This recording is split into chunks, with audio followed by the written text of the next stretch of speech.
Hey, what is happening? Welcome to the live stream of consciousness.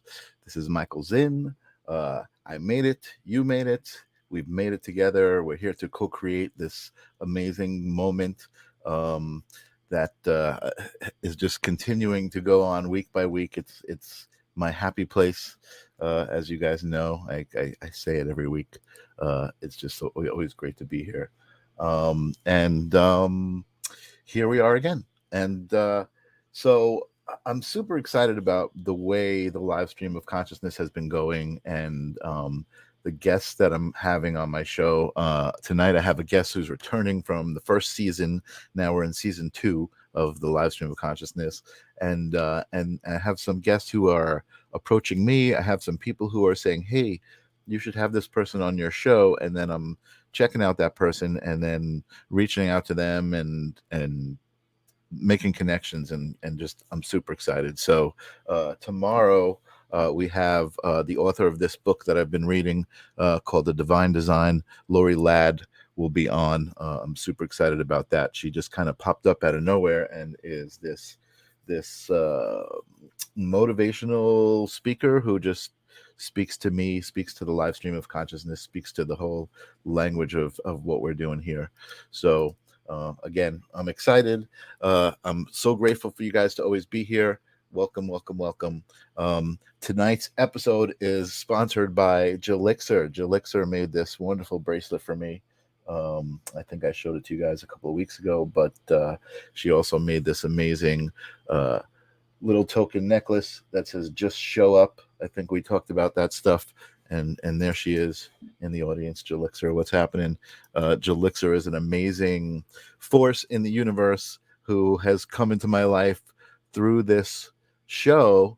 And I guess that was something I wanted to talk about before I got into the show, which was the ripples that this show has been making through the guests that we've been having, and the people that have been coming into my life, and the people that I've been connecting those people with, and it's just been such an amazing experience. So again, thank you, gratitude for always being here, gratitude for whatever is giving back. I think it's just because we have the intention of being here and doing this, good things are happening. So anyway, I'm here again, and I have a guest on.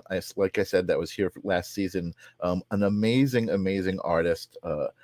What I call a visionary artist. Visionary artists are people like Alex Gray.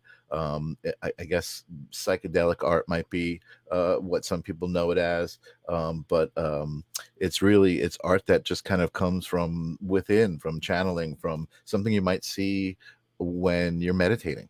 Imagery that you might see when you close your eyes. It's just phenomenal what some of these artists create. So I'm super excited to welcome him back to the show. Welcome back to the live stream of consciousness, Bowen Bramwell. What's happening, Bo? Yo, what up? How you doing, man? Dude, I'm amazing. I'm just enjoying life and grateful to be back. It's so good to see you, buddy. And like, you are even more colorful and psychedelic than you were the last time we saw you. And I'm so happy that I came across you when I did, because I think you were just starting to kind of like put yourself out there on social media, and I came across you in one of the art groups that I was in, and I was like, oh my God, I got to talk to this guy. And I reached out, and you were so receptive, and now you're like huge. You're like blowing up all over the place. You're doing amazing. I want to talk about all the amazing things that I see happening now that we're friends, and I follow you on Facebook and Instagram. I see all these amazing things that are happening. We've got Janice out there saying, Bowen, your work is awesome. We've got Jill out there who sponsored the episode. She's saying, welcome, Bo. Yeah, Bo, you know we're big fans of your artwork, and I know I put you through this the first time you were here, but I think we can get through it quick. And I also think that the answer probably shifts a little bit differently whenever you're asked the question. But if you remember the question, the traditional question here at the live stream of consciousness is, give us your definition of consciousness. What is consciousness to you, especially at this moment in your existence? I still love that question. Um, the last time you asked me, I think I said it was extreme presence. I think that's what I said last time. Okay. This time, a lot has changed since I talked to you last. This time, I'd probably say just one word: connection. Awesome. I Yeah, love it. connection in the sense of like I don't know, like I've had a lot of spiritual experiences with my now wife Haley, Mm-hmm. and with our unborn child, and with my art as well. And I've just realized, like, if we're closed off to, if we're unconscious, if we're not conscious, we're basically closed off to the magic that life has to offer. Okay. And I view my art and my life as a magical process, as a way to produce magic, you know. And Mm-hmm. Absolutely. that magic, I think, really comes from connecting both without yourself and within yourself. So that's how I would describe it. Oh, wow. Interesting. So consciousness is almost that connection between what's outside of yourself and what's inside of yourself, right? Mm-hmm. Yeah, that's interesting. I love that. That's a great answer. Jilixer says, "Allow the magic." Yeah, Allow the absolutely, magic. absolutely. That's been so much a message this week for me of just kind of let it flow. Brian's out there. We've got the Wizard of Oz out there. He's saying yes. Awesome. Awesome. We got some magic people out there. Oh, I'm excited. This is great. So I love that answer, and it's so true, and I love the fact that I was thinking about it today. I'm like, oh, we already asked them the questions, and I'm like, but wait a second, it's a different moment, it's a different bow, it's a different, you know, it's going to be a different answer, and it's still, and you know what, even though the answer was different, it was still in that same, the same description of the same entity, the same feeling. You know what I mean? Oh, Wizard of Oz says he loves your work. He's also an amazing artist who does some light painting stuff. I should hook you guys up, and you Yeah, guys that'd should be talk. rad. I'd love to see your stuff, He's Wizard. amazing. His work is awesome. So that's awesome that he loves your work. And Ninja Kitty's out there. She's saying what's up. Awesome. Good to see What's up, people out Lily? there saying hello. I love the interaction when people chime in and let me know they're out there giving us their energy. Um, yeah, man. So a lot has happened since the last time I've had you on. Um, but I do want you to, if you want to, you were so amazing the last time you were on. I think it was, for people who want to know, it was episode 40 of the live stream of consciousness. I think this is like 73 or something like that. But I was looking it up, and it's episode 40. But you were kind enough to kind of be super open with us, and I think it was like you were realizing, or you have realized that how important your story is to your story, and how not important it is to who you are. It's a part of who you are, but it's like I think you've grown out of it as an identity and moved into it as a power. You know what I Yeah. mean? More like something to draw upon, and I don't know if you want to talk about that a little bit. Tell us a little bit about your story. Tell us who Bowen Bramwell is before I start sharing some of the newer work that you're Yeah, doing. for sure. I'm actually going to take my camera off the stand and just having a bit of a hard time hearing you. So I'm just going to bring it in. Oh, okay, cool. Oh, look at that handsome face. My story. I mean, so I grew up Mormon. I grew up in a very religious household. What I felt was very restrictive. But I mean, even growing up, like I always had questions about reality, and like nothing could really satisfy my curiosity, you know. Mhm. Um, Plus, there was a lot of contention at home. There was a lot of contention, and couple divorces in my early teenage years, and just a lot of trauma that I went through that I think I talked about last time. Mhm. Mhm. But that kind of forced me to like really think about the world and what the world was. Like I didn't, none of the answers that were given to me were enough for me, you Right. know? And so Right. even as a young child, I always had this like intense need to question things Mhm. and to find my own answers. Now, as time went on, there was a lot of like cultural pressure within my family of origin as well as my religion that basically told me that thinking for yourself is evil. Mhm. And so I kind of gave into that for a while, and just kind of silenced myself and my voice and my ability to think rationally. Right. And I served a Mormon mission for 2 years. Um, so basically, I was knocking doors and preaching for 100 hours a week Wow. to Hispanics. So I had to learn Spanish in order to go on this mission. Wow. Um, and those 2 years were probably some of the bleakest, most difficult, trying, and repressive times of my life. Right. Right. But you I was thought you were doing the miserable. right thing. You were trying to fit in. You thought you were doing the right thing, you know? I thought I was, Yeah. and that's kind of the problem with fundamental religion is it tells you what you want, who you are, gives you your life plan, your set of morals, your set of values, Mhm. and you don't really get a say in the matter. And Mhm. so I just kind of stuck to what my family told me because that's all I Right. knew. Right. But during my mission, I became suicidally depressed about 6 months in, Mhm. and they put me on medication and got me counseling, and it didn't really help. I was just getting worse and worse. I was just working myself to the bone, and I eventually came home about 6 weeks early, just for lack of a better word, psychotic. Like I was Wow. hallucinating. I was sleeping 2 hours a night. I was pacing up and down hallways. I was unable Mhm. to take care of myself. Mhm. And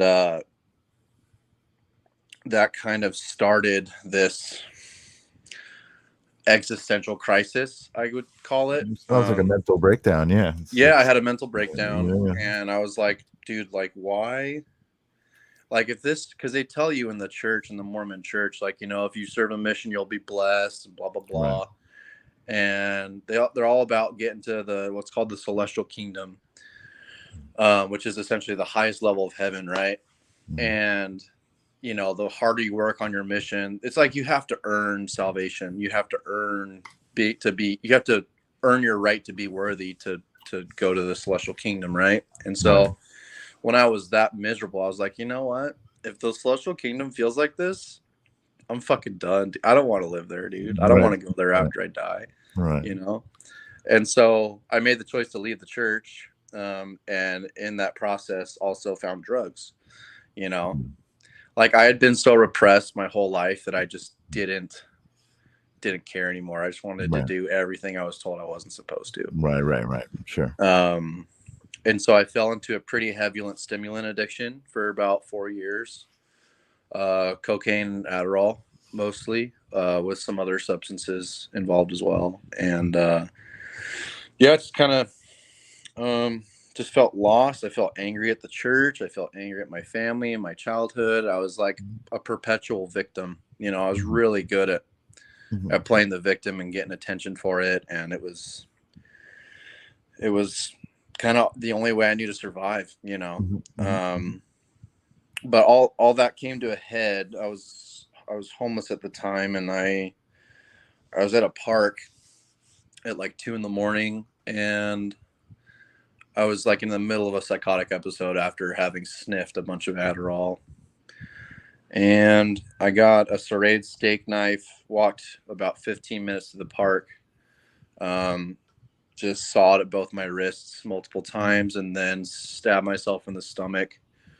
Um, and the knife was probably a couple inches away from puncturing organs. And I knew if I went any deeper, I'd die. Mhm. And Mhm. so it was a really weird feeling, man. Like when I attempted and I was about to go further into my stomach, I was like, it almost felt otherworldly. Like I couldn't, like something was stopping me from doing it. Mhm. Um, and I don't know if that was my higher self or God or just me in a delusion, I don't know. But it's almost like I felt in control when I put the knife in, and I felt almost out of control when I took it out, if that makes sense. Yeah. And then I called the police on myself. I was just walking down the street, just blood everywhere, and it was sorry to be so gruesome, but that's what happened. And they sent me to a psych. Thanks for being so frank and honest. Yeah, of course. Yeah. I was transferred. The ambulance came, picked me up, stitched me up, and then took me to a psych ward for a week. I spent a week in the psych ward. And then there was like 20 shelters / rehabs I could go to. And I called all of them. And the only one that called me back was called the Phoenix Rescue Mission. And it was like, it was a shithole, like it looked terrible. Like it was just really run down. It's from like the 60s, like an old truck stop turned into a homeless shelter from the 60s. And, but I stayed there for 9 months, and that place saved my life because I really learned how to be vulnerable. Like in my family of origin, we didn't really talk about our emotions hardly at all. And I didn't really feel safe in my environment growing up. And so I really just dug into everything I had repressed my whole life. They had this class called Inner Healing where you just go up and talk about your trauma in front of 40 other dudes you don't even know. And the camaraderie that I felt within that homeless shelter was like, I feel understood. I feel seen. I feel known. I feel heard. And it's kind of sad that it took a homeless shelter for me to find that, But everybody's at their most vulnerable right there. You know what I mean? Yeah, for sure. I mean, everyone there was at their bottom, and I met so many amazing people, gifted people, just from all walks of life. I heard stories that, like, hugs. Sorry, I didn't mean to interrupt. Jill is saying love and hugs. She's giving you love and hugs, but I promise you, Jill, there's a super happy ending to this story. There is. Thank you, Jill. Yes, thank you. And just the people there, I really got inspired by, I don't know, like the people and the environment, the stories, the trauma, the pain, the darkness, the light, all of it. And ever since then, actually shortly a couple years before that, I wanted to do soul stories, I call them, for the homeless. So basically I'd tell people's life stories that struggle with homelessness, and then me and my business partner are planning on building a nonprofit through the sales of those pieces, and we can go into that later. But it really woke me up to like the finality of life and how grateful I was for what I had, even though I had nothing. So I basically learned to love myself in the worst possible situation, which I'm super grateful for.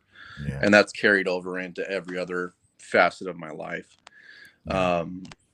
After the shelter, I kind of bounced around from Phoenix to Utah, then to I was in California when we met online. And in Cali, it's funny, like a couple months before we did that last podcast, I was talking to my now wife, Haley. We were doing long distance and talking for 10 hours a day on the phone. We actually connected because of art. Like my old friend like referred her to me. He was like, talk to him about his art. If you have some questions, just hit him up. And so she did, and we ended up talking for 10 hours that first day. And so I met Haley online. She'd come out to San Diego. I would come here to Phoenix, and we did that for a while. Then she moved in with me, and then found out, well, I proposed, and then we announced the engagement, and 3 days later I found out we were pregnant with our first kid. Which is super crazy. I'm glad we decided to get married before we found out we were pregnant. You knew, man. You knew it was all everything it was supposed to be. Sunshine's out there saying, I love your story, Bo. Thank you for your vulnerability and for your strength. Sunshine. I appreciate you. I love talking to Sunshine. She's awesome. Sunshine's amazing. Yeah. And Helen's out there. Sometimes we're just grateful for everything we don't have. Yeah, that's actually pretty cool and interesting to. That's awesome. Yeah. So keep going, man. This is I love it. Yeah.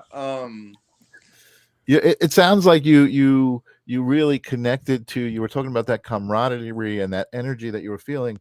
It sounds like you really connected to the whole process of healing. Like you connected to healing and what it was all about, and how it affected different people, because because it was like that was the opportunity that everybody there had. The opportunity, they were at their lowest, and here was an opportunity for them to now face themselves and make that choice to you know go in a direction, Yeah, right? and it's really sad to see, but like, I mean, the failure rate from that homeless Mhm. shelter was like Yeah, 90 something percent. You know, I've right. had over a dozen friends die from fentanyl Mhm. overdoses or Right, shit like that. right.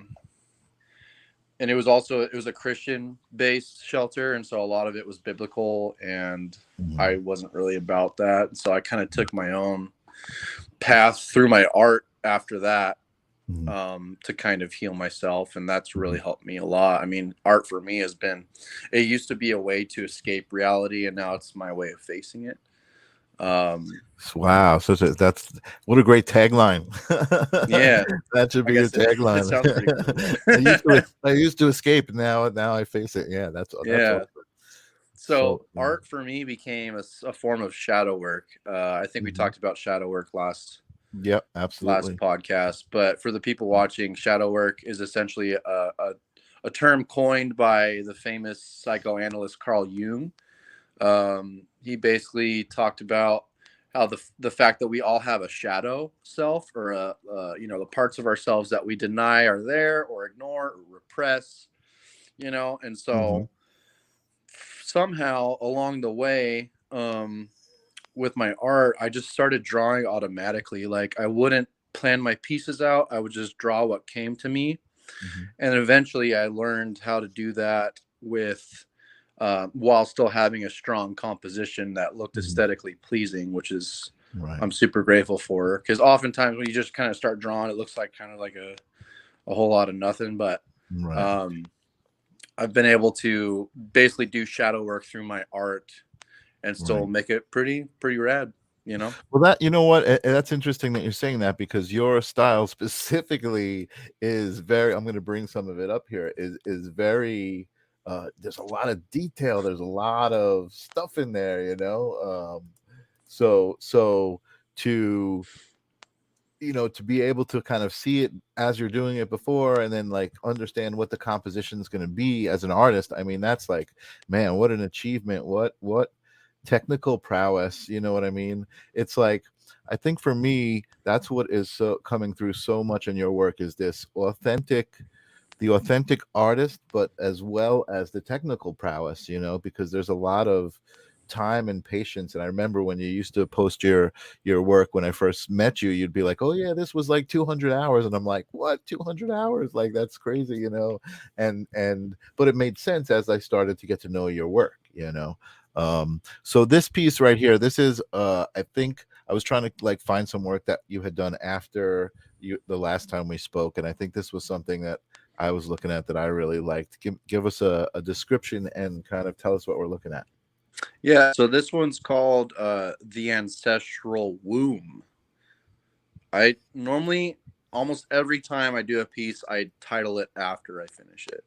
Hmm. That's Hmm. just kind of the vibe I got. It feels Sure. like dark and mystical and like witchy and Hmm. Hmm. ominous, but peaceful at the same time. Yeah. Um, and this piece actually specifically was highly inspired by the famous manga uh, illustrator Kentaro Miura. He is the one that drew all the illustrations for Berserk, which is a very, like, one of the biggest mangas in the world. Wow. Um, and this composition actually is very similar to that one, so I kind of drew a lot of inspiration from that, which I don't do often, but most of the time Right. it's completely from my head, Right. Right. Well, compositionally. inspiration. Yeah. Along the way, you But kind this of one travel. I got inspired, really inspired by him. That's awesome. Yeah. Yeah. I can remember. I love also following you on Facebook. I get to see you kind of in progress, starting these pieces, and then how they end up and everything like that. pretty cool. So some of the other work that you do is actually so well, hold on, let me go back a little bit and talk more about this. So this is traditional pen and ink, right? Correct. Well, it's I use microns oftentimes. They're drafting pens. You can get them at Okay. Michael's pretty easy. They're like $3 a pen. Right. And these are brown microns, so that's actually brown ink. Yeah. Okay. Okay. Right. That's why it's got that kind of color to it. Interesting. Yeah. And I didn't realize that. I use different size nibs on the Hmm. pens. So there's like a brush pen where I did all the really dark contrasts, and then I do, an 8 for the outline of the foreground, and then a 1, which is Right. really fine for the finer details. Right. Right. So it's like technical pen, kind of like I remember when I was in art school exploring with technical pen a little bit. Yeah. Yeah. Awesome. Jill is saying Zentangle. Like Zentangle. I'm not sure what Zentangle is. Is that something? Zentangle. Yeah. I actually don't know a lot about I it. don't know what it is. All right. Well, she'll tell us what that is. So that's some of the traditional work, and then I saw you start moving into some other media. So this is a wood burning, right? Mm-hmm. And this one I don't remember. What is this piece of wood? That's just honestly, it's just like a plaque I bought at Michael's. It's Okay. it's Okay. pine. I believe it's pine. Right. You can see kind of the difference of the shade of the wood on the right. It's a little bit Yeah. darker. That was a super fun piece. Also very not very planned at all. I just kind of like I started from the bottom and just went to the top as I went along. The issue with wood burning is it's so time consuming. Yeah. Like I could get down 8 to 10 pen strokes with one stroke of in the same amount of time I do one stroke in wood burning. Wow. So it's very, very, very time consuming. But I've had a lot of good reactions and engagement from my wood burning posts for sure. Yeah, well, I think the last time we showed you had done a bunch of skateboards, which is kind of really cool medium as an artist, I think, to get on some skateboards, especially when you can get a little bit of an endorsement, and the company is looking, putting your artwork on stuff that people are like buying. That's amazing.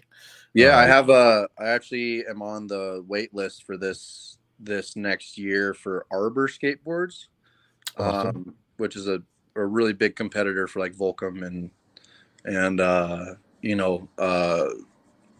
just a major skate brand. It's a major skate brand, so I'm excited to do. Yeah, congratulations, man. Thanks, man. That's awesome. So as you were saying, this takes a lot of time. I just wanted to show this.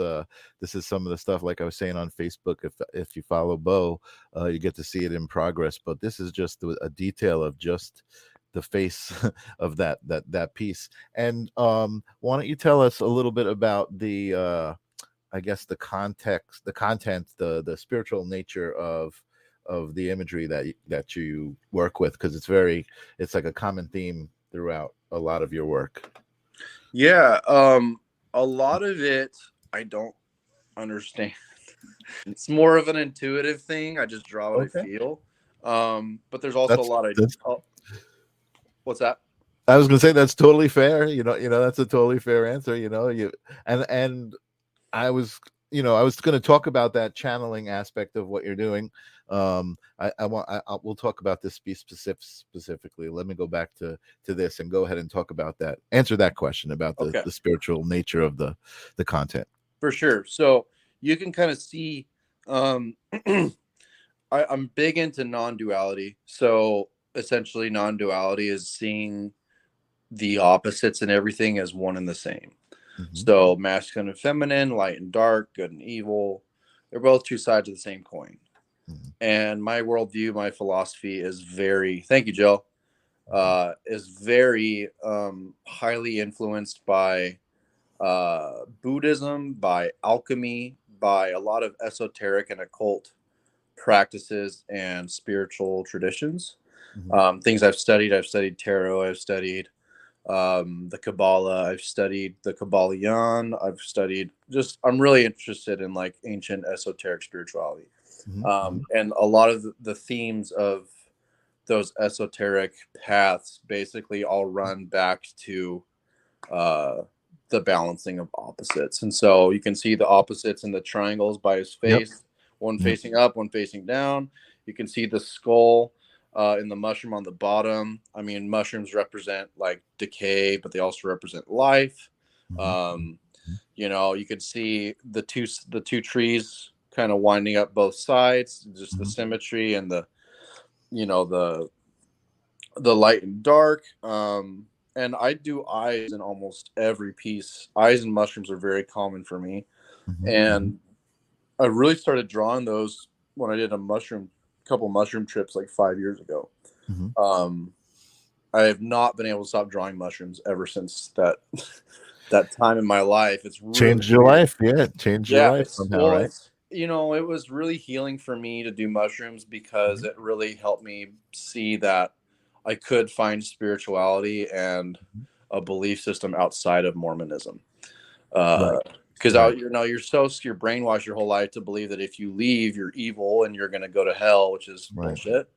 But Right. it's so ingrained in you that the mushrooms kind of unlocked my soul's desire to leave and find my own path. Right. And so they're very meaningful for me in that sense. Right. Um, Well, what I find really interesting about this piece and a lot of the pieces that you do with mushrooms, it goes back to kind of what you said about consciousness, and that is the connectedness of what it is. You know what I mean? And very interestingly enough, I know, like in the mainstream media, they're talking about finally mushrooms, and specifically the ability for the systems of mushrooms to communicate with each other, right? And how mushrooms are connected all across the forest.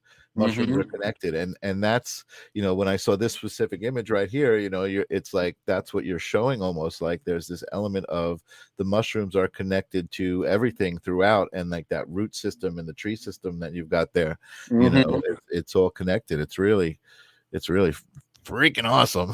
thanks, dude. I actually want to touch on that. I think we can do, as humans, we can do the same thing as mushrooms can. We're just not conscious of it. Oh, hell yeah. Awesome. I Because love of it. a lot of spiritual experiences that I've had in regards to like synchronicities and sounds woo woo. I get it, but I've traveled into people's dreams. Yep. I like precognition, knowing things are going to happen before they happen. Right. Being in someone else's dream 2,000 miles away when you need help but you don't ask for it, just like it's like our subconscious minds, I believe, are all interconnected and interwoven. But society and the way especially America's set up it's we're wired for disconnection. Yes. The You know moment what? we're born into this world, we're wired for disconnection. And That's why so, you're on this show, right? That's why. yeah. That's what the show is all about. And actually, Jill and I were just talking about the word. I couldn't find the word either, but it's suppressed. Like from Yes.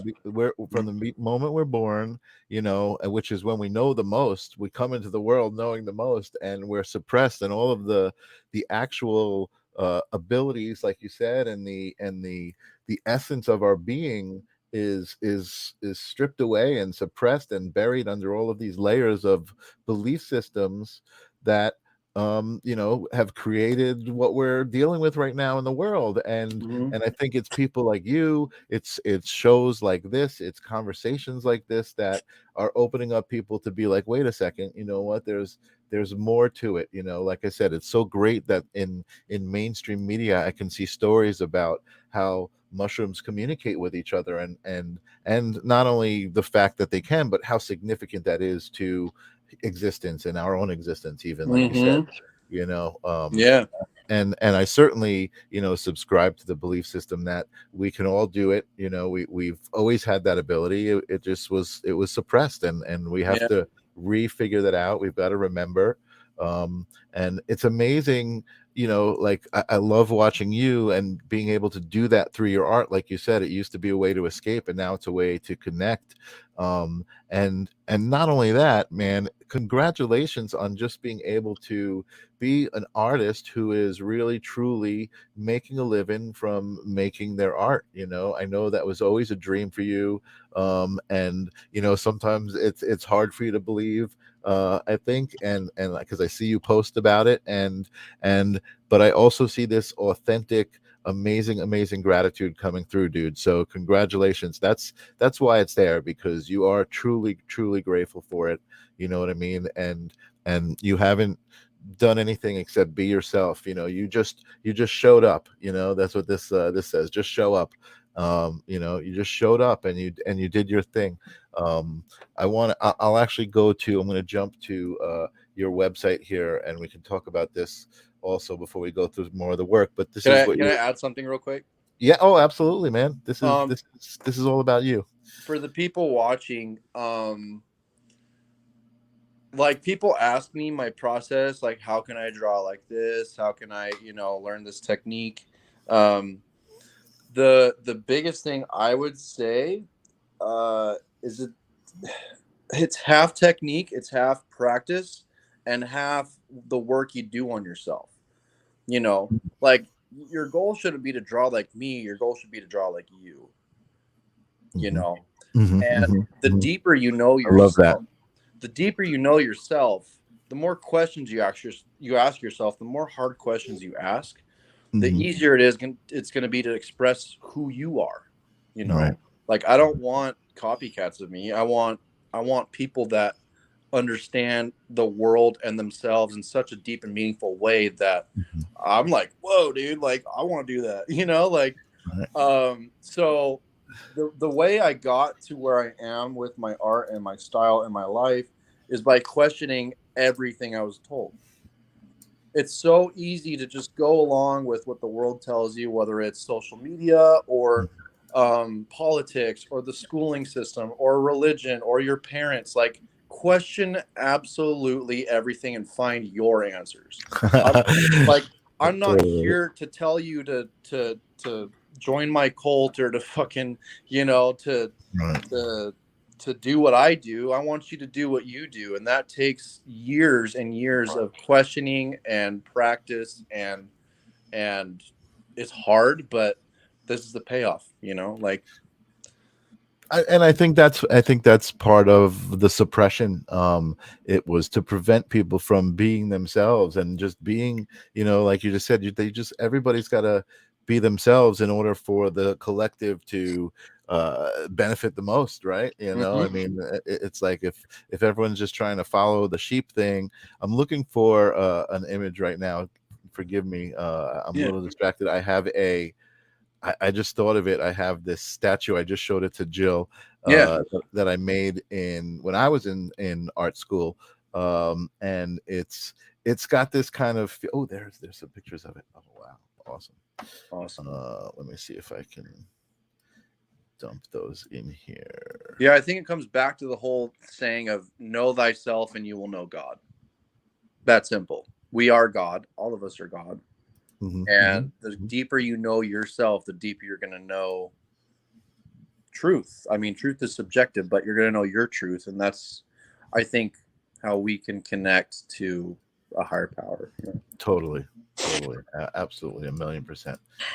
I feel like I'm dumping these pictures in here, but I don't see where they are showing up. Forgive me. Like I said, uh,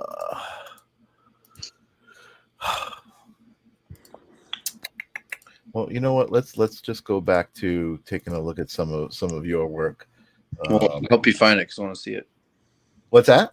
I said, I hope you find it because I I want have to it. see it. I just can't get it into this window. So when Oh, we're lame. done, I'll show it to you. All I'll, right. I'll bring it up. Okay. But this is so one of the things I noticed that was going on with you, because there's so many great things that happened to you that I want to talk about. We're still pretty good on time. Um, and that was one of them, was that people were noticing your work, and you were starting to get commissions, and commissions that I think are pretty cool, and I think as an artist, you probably thought were pretty cool because it was like this one in particular is a CD cover, right, or an album cover, or Album cover, yeah.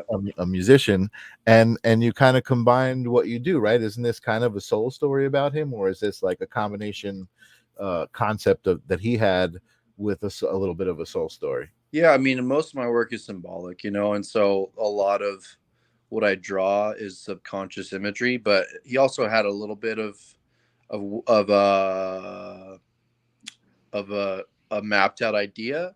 Mm-hmm. But if people give me too specific of an idea, I won't take on the commission because it's not fun for me. And if it's not Yeah. fun, it's not going to look good.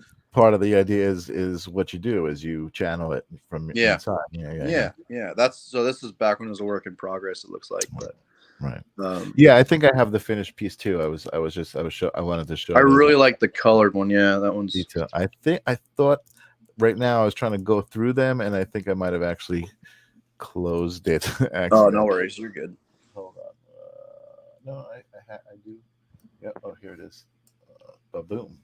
There it is. So there's the color version of what we were just looking at, and Mhm. so that was actually one of the things I wanted to talk about because when I first started following you, a lot of your work was line work. I think you had some color work in the ornament on the outside, but you didn't have a lot of color work. And then I noticed you started doing a lot of color work, uh, and I love the color work that you're doing too because it reminds me of so many artists I was amazed with growing up. Peter Max, I don't know if you know who that even is, um, but also I kind of your work was always reminiscent to me of Alex Gray, not in that it looked like Alex Gray, but it was like it felt that way. You know what I mean? There's like the feelings, the vibrations that go with the artwork. That's cool. I'm Um, flattered. Thank you. yeah, and again, that's just an amazing thing that I think people who are high vibrational can touch, especially artists and musicians with that. And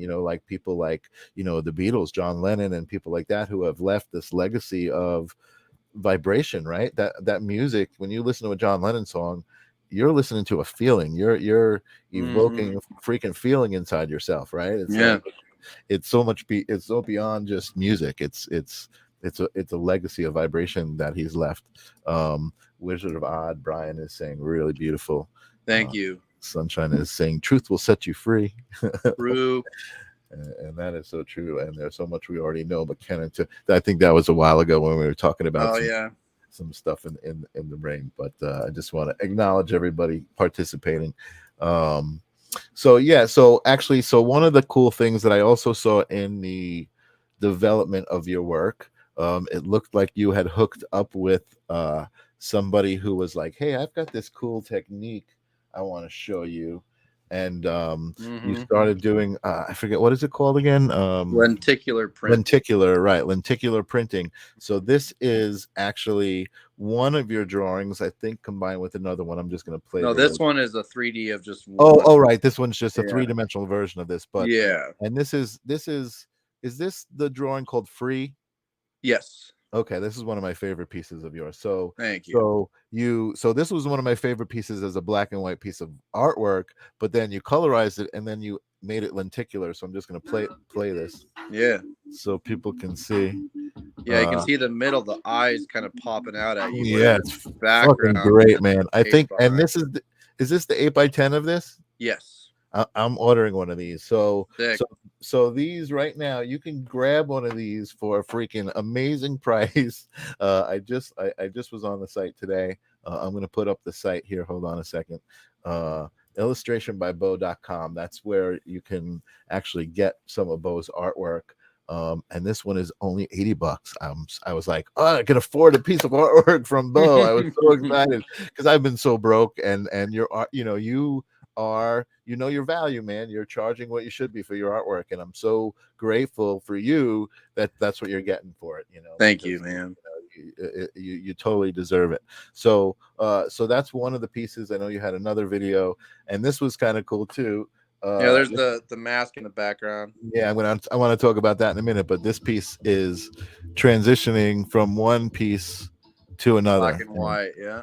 in black and white. That's called Amazing. a flip. So fucking cool. Shout out to my boy Nate who does all my lenticular printing. That dude's a Yes. magician. Shout out to Nate. I want to talk to Nate. I got some ideas and some artwork that I Oh want to yeah, I'm sure I you could want do to it with work your on. photography too. Yeah, man. I want to do it with an amulet. I want to have an amulet that's like I got to talk to Nate. I'll talk to All right, Nate.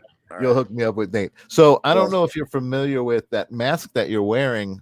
I'm imagining there's a bunch of different artists doing it now. But the first time I saw anything like that was this thing called Zero Space in the city in Manhattan, and it was a freaking amazing immersive installation. So there were like a bunch of different rooms with installation pieces from artists that were all visual and lighting and projection and 3D mapping and really cool stuff. But the immersive part of it was the description of the situation, which was that a portal had opened up in the middle of Manhattan, hmm. and these beings had come through with these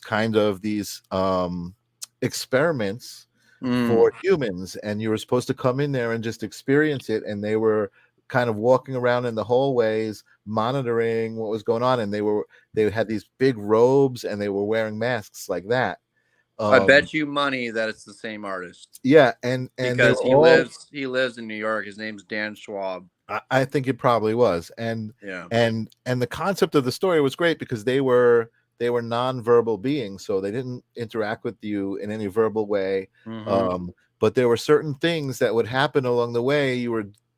It was just such an amazing experience. I'll have to tell you about it. But the art was amazing, and when I saw you with that mask, I was like, oh wow, that looks like the Zero Space mask. And it's so great because it's the same kind of artwork as yours in that it evokes a feeling. It's not like, oh, Yeah, that it's looks just good, yeah. When I see Dan's masks, they're just mystical and mysterious and Yeah, alien, and it's just they're amazing. Shout out to exactly, Dan. I bought it exactly. from him in person. He's a cool guy.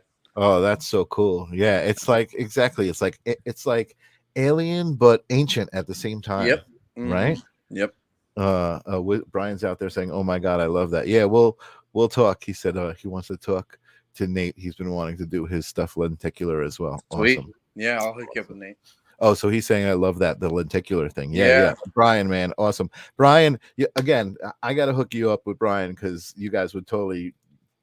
He's a mystic and a shaman, and we're doing a show all about. He has a tarot deck with his artwork, Oh, and cool. I think you told me about him a while ago. Yeah. yeah, and so we're doing a show called The Fool's Journey, and it's Sweet.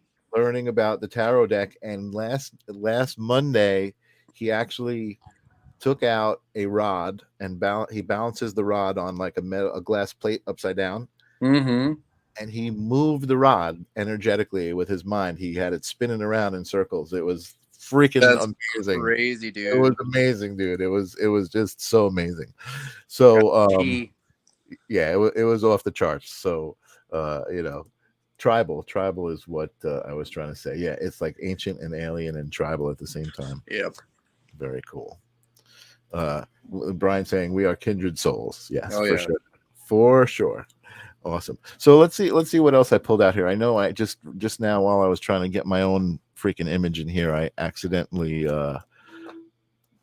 closed some windows, but let me see what I do have of your artwork here. I think we saw that one. We talked about that. Oh, so this is a great piece of yours, but this was something that you were excited because somebody took your artwork and kind of did a treatment to it, right?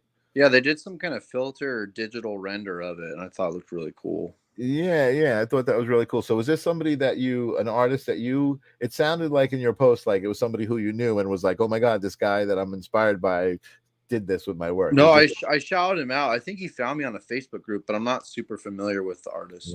right? Yeah, cool, kind of cool. I like the color treatment that he used there. Yeah, I did a really good job. Very interesting treatment of your work. Oh yeah. All right, so we talked about this one, the color. There we go. Okay, so here's some cool stuff. This was a little bit more recent. Is there a little bit of a story behind this one? So my wife is an incredible artist too. Shout out to my wife. Hi. She's really into body horror, it's called. So basically taking when she draws, she like kind of manipulates human anatomy to look super creepy. And I kind of adopted a little bit of that. She inspired me to do some of that with this piece. Nice.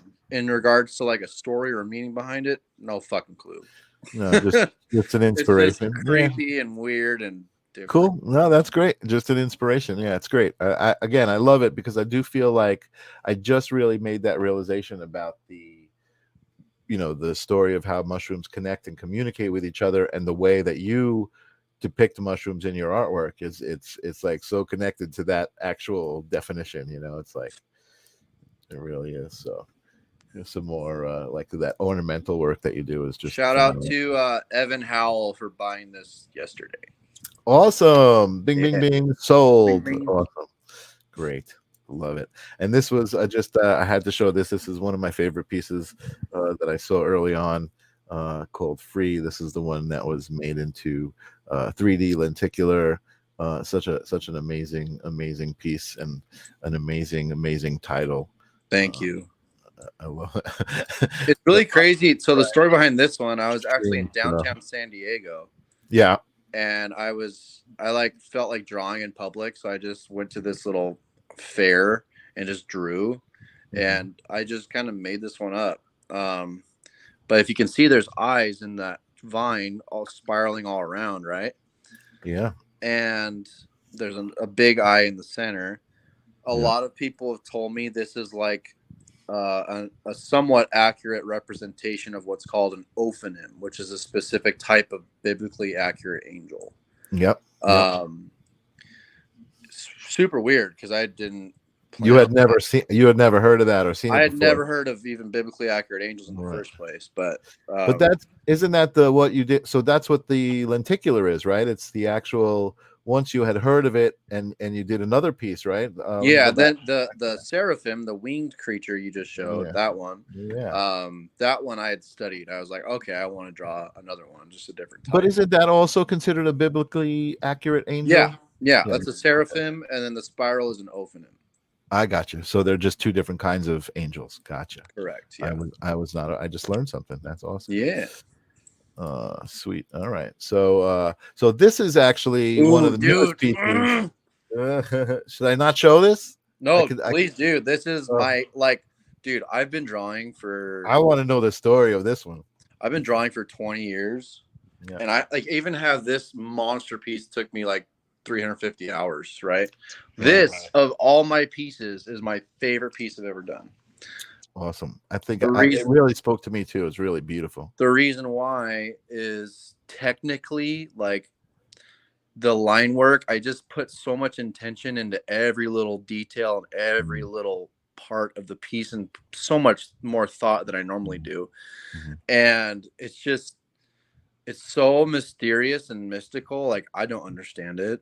I think it looks fucking cool, but I don't understand it at all. And that's why I love it so much. It's just really. I got a question for you based on what you're telling me right now. I'm imagining I know the answer already, but do you like look back at your artwork and then like start to understand it after the fact, even like, Yeah, I call it reverse learning. So I draw something, makes no sense to me. And then a day, a week, a month passes by, and an article or a person or an experience is like, this is what it means. I'm like, oh, okay.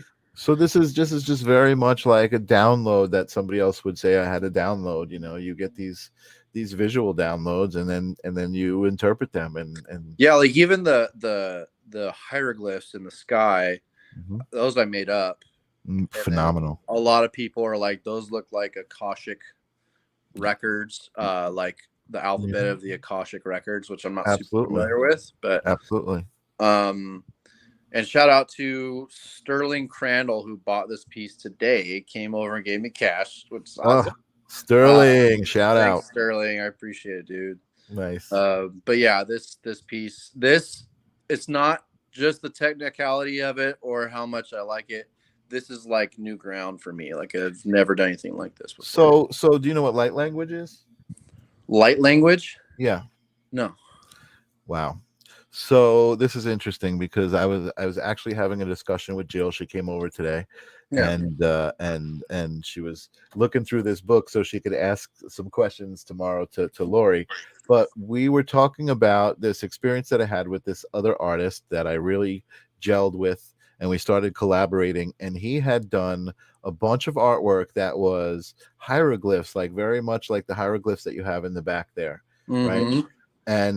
And immediately I think there's a visceral reaction to us as human beings to that kind of artwork, as there's some sort of language, there's something there that speaks to us on this really kind of basic level. Yeah. And so light language is kind of like almost like a cosmic a cosmic language that is beyond human comprehension, but humans can absorb it. And so Hmm. there are people who channel, who will say stuff that sounds like gibberish, maybe words, maybe they'll be making sounds and like, oh, wah, wah, wah, wah, wah, wah, ooh, they'll be doing this stuff. And that's also called light language. That's Hmm. just like a vocal representation of it. But Goldie, the artist who I was talking about, told me that that was light language. Those were just channeled to him. He just kind of drew them.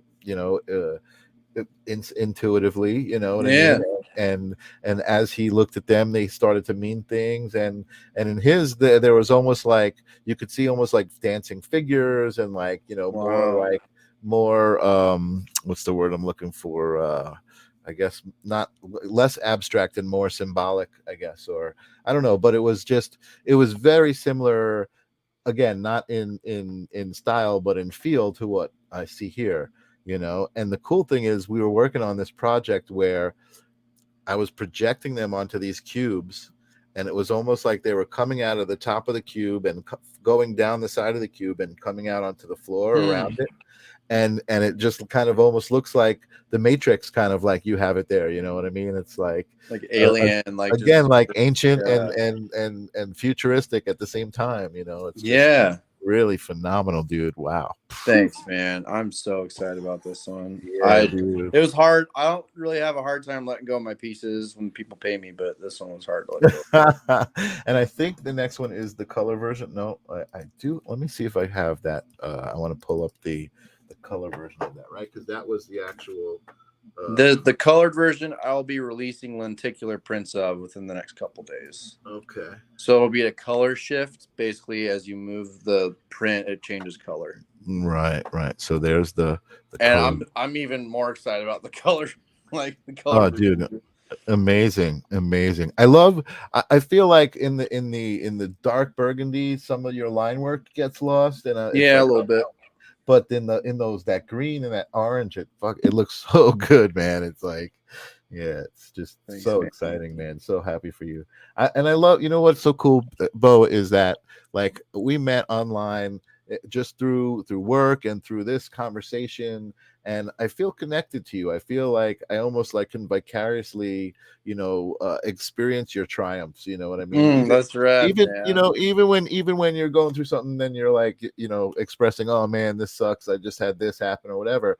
I feel like, we're connected, and it's just so cool to feel like I'm connected with somebody of like this. Like what you're doing is so amazing. It's so great to see you blowing up, and your artwork getting the recognition, and you, again, you finding true love, and about to bring a person into this world. I mean, all of that stuff is so phenomenal. I Thanks, got I man. got a couple of things. I think I get there eventually with these photos, but this was there's something new going on, I think, with your style right here. Yep. So why Yeah, don't I went to the East Coast for a music festival and I sold art there, did some live drawing. I started this piece at the music festival. you? Mhm. And just the people I met, the art commune I stayed at for a couple days, the wedding I went to before, just all the vibes and like the connection I felt there really brought color back into my work a lot. Mhm. Mhm. So that's going to be popping out a lot more than I'm used to for sure. Mhm. Mhm. Mhm.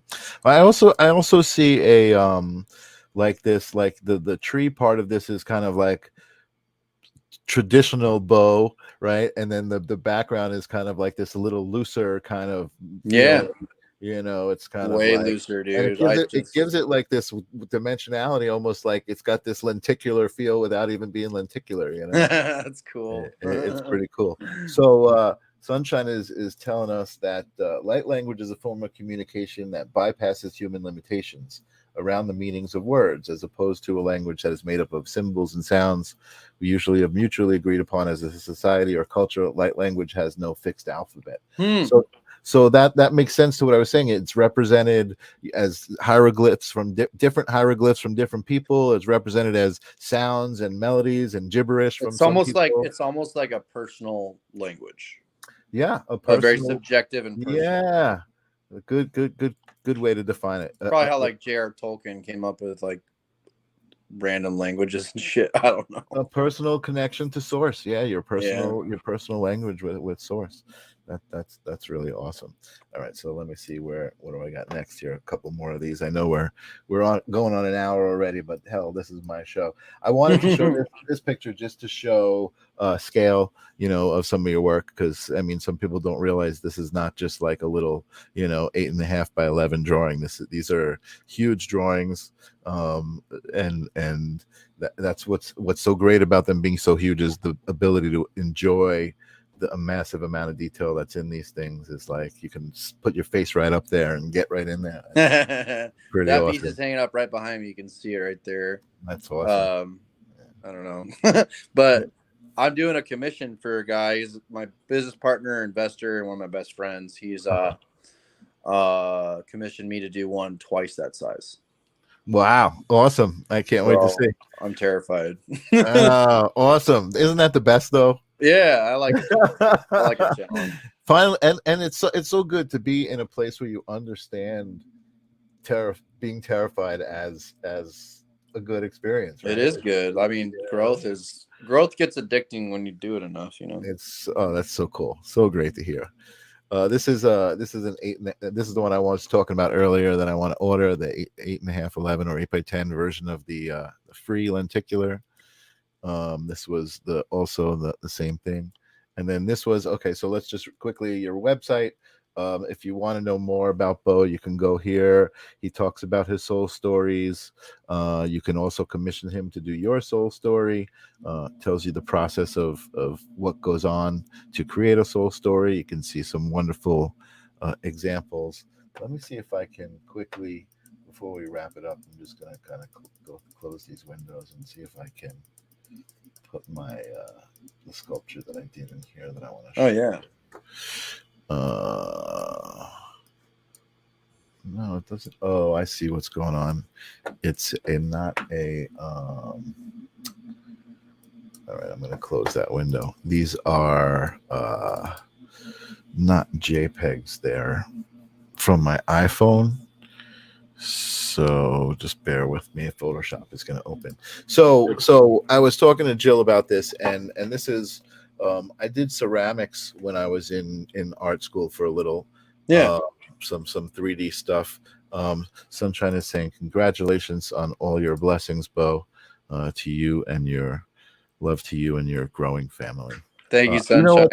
Those were some of the pictures I closed. I had a picture of you and Haley with your sonogram, and just a picture of you and Haley on the mountaintop there. But let me just see if I can share these. I think I can only share them one at a time since I've got them in Photoshop. They might be hard to see, but let's see. Share. Okay, so I shared it, and here we go. Okay, so so this was this abstract figure in the center there. I don't know if you can see it. Yeah. I have another angle I'll show you. Dude, that's sick. And then there were all of these, coils coming off of the figure. And it was like early on in learning ceramics, and we were learning about coils and how they work and how to connect them to each other. And this kind of came out. And as I was doing it, like you said, you communicate with your artwork, and it tells you what it is, right? So it was telling me that it was a self-portrait of myself and all of the choices that I have made in life. and Mm. and how I was connected to all those choices, and how I had to kind of pull them behind me because I was connected to them, and they made me who I am. And it was like, like you said, like I didn't know where that came from. All of a sudden, I was like, wait, what is this? you know? Dude, that's sick. It's like we don't understand. I mean, most people, I think, that are creative Yeah, do it from feeling, and the feeling comes out in the work, you know. Like absolutely. Yeah, most yeah, of the time you can't really hide it. You can't hide the feeling, you know. yeah, yeah, That's really absolutely. cool, man. So this is, I think, let me see if I got another side view of it. Yeah, this is a side view of it. Dude, that's Um, sweet. and it was cool. I mean, there was a lot of things. It was art school, right? So we had to actually make the clay from all the different ingredients, the different sand ingredients. And Wow. this one was an exercise in adding different elements into the clay. So this one had iron oxide in the clay, so Yeah, it wasn't glazed. That's why it's turned to that black kind of shiny. It's that shiny is black so on some of cool. the spots. It's so cool. It was just such a great thing, and it's interesting. So I brought this up to Jill because it's a piece of art that I made, and I've something I've always been proud of, right? But I know that when I was making it, that it spoke to me and told me what it meant. Like Hmm. it meant all of the it meant that a lot of the choices you made, you feel like they're a burden. And Hmm. maybe at the time I did, and I didn't realize how grateful I was for all of those experiences. And so I'm contemplating right now the idea of destroying this. Don't destroy it. Do another version of it. Well, ritually, I was thinking of kind of trying to Okay. break free of it, but I spoke to Jill, and she said you don't have to destroy it, but if you symbolically can do that. So I was thinking of building a big bonfire and just putting it in the center of the fire and just like Mm, letting the fire burn, and it won't melt. It's not gonna, it's not gonna. So that'd be yeah, cool. so it's just interesting that this has been kind of coming up in my life. Uh, Brian saying that's badass. Brian, that's the sculpture we were talking about. I was asking Brian, I'm like, I had this thought come in my head about destroying this thing because symbolically it represents all of these things holding me down. And I really think it'd be cool to do a revised version of it, like how you'd feel now. You know, that'd be cool. oh, interesting, And nice, have them cool. side by side. You know. You just planted an awesome planted an awesome seed right there. I love it. Hell yeah. Jill saying, "Let go past burdens." Yeah, yeah, yeah. So awesome, man. Awesome. Oh my God. I'm so happy I found it and I was able to share it with you. Hold on one second. Let me see if I can just for the fact of love for you. I want to see if I can just bring up those photos real quick from Facebook and share them with our audience, and just express well wishes to you through sharing them. Thank Let's you. see. Uh, Bowen's photos. There we go. Okay. Oh, there's that one. Boom. Awesome. Share that one. And then I think there was another one that I remember seeing that was like, it was just awesome to watch you connect with Haley, because you could see the happiness, in the photos of you guys Hmm. together.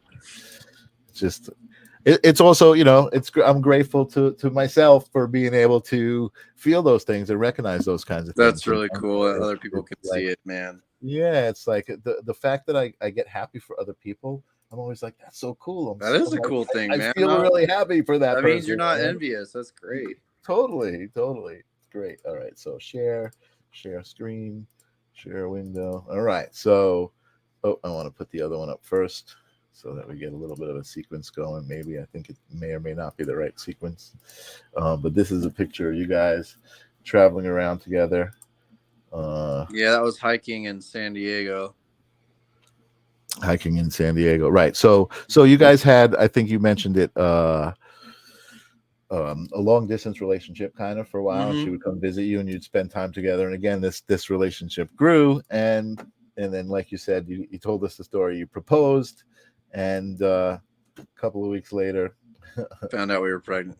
Found out you were pregnant. So this Mhm. is Bo. And again, I look at this picture, Bo, and I could just see the glowing on both of you guys. I see the glowing on all three of you guys right here. Maeve is her name's Maeve. We're naming her Maeve. We're very excited to meet her. What's her name? Maeve. Maeve. Maeve. Maeve. And what does that mean? Hey, babe. I forgot. We just really like the name, and okay. So hey, that's fine too. No, Maybe we did it for the meaning too. I just can't think of it off the top of my head. What does Maeve mean again? It means like a lot of different things. It means love. It means love. Intoxicating one, or like some say it's like the Queen of Fairies. The Queen of Fairies. It's something. Like so it's a Gaelic name. It's a very, very old name. And we wanted to give her a name that no one else has. We haven't neither of us have ever met. It's definitely before, original. So. Nice. I like it. Good. Awesome. Plus Haley's super redhead, so she's probably gonna be a redhead. Awesome. You dyed your hair brunette, whatever. Well, Bowen, I can't express to you how much joy I feel in just having this conversation with you. It's always such a pleasure to interact with you. And again, I always see your stuff online, so it's always a pleasure to see that happening. Do you have any parting words of wisdom for the live stream audience? Parting words. Question everything. Question everything. X-Files, right? Yeah. I thought that was an original one, but maybe not. No. It's you know what? It's the important one, I think, especially right now in this time, you know. I'm excited because whatever shift we're going through, I will see you on the other side of that shift, and it's going to be a party. You know, we'll have you back here again, but thank you so much for being a guest here. Hang on backstage for a minute while I just close it out, and you got it. I'll talk to you in a second. Holy moly. Awesome. Another great episode of the live stream of conscious. I'm so excited. Thank you, Bo, for sharing your incredible story and your talent. Love listening to your posts. Awesome. Thank you so much, Bo. Yeah, awesome. My audience appreciates you. I'm so happy to see that. Thank you guys for always being here and continuing to make this my happy place. You know, I keep thinking about this show and that I created it out of the intention, or Jesse and I created it with this intention to continue this conversation. And then it became an intention. It became every week an intentional place to be, to just show up. And I just showed up, and it's made the most incredible ripple. So thank you guys for always being here, being a part of my life. I will see you guys tomorrow, actually, at the regular time with Lori Ladd. That one's going to be a super exciting one. I have a lot of reading to do because I've only read like probably 100 pages of this book, and there's so much more to go. But I will be back tomorrow night, and hopefully I will see most of you folks then. Peace.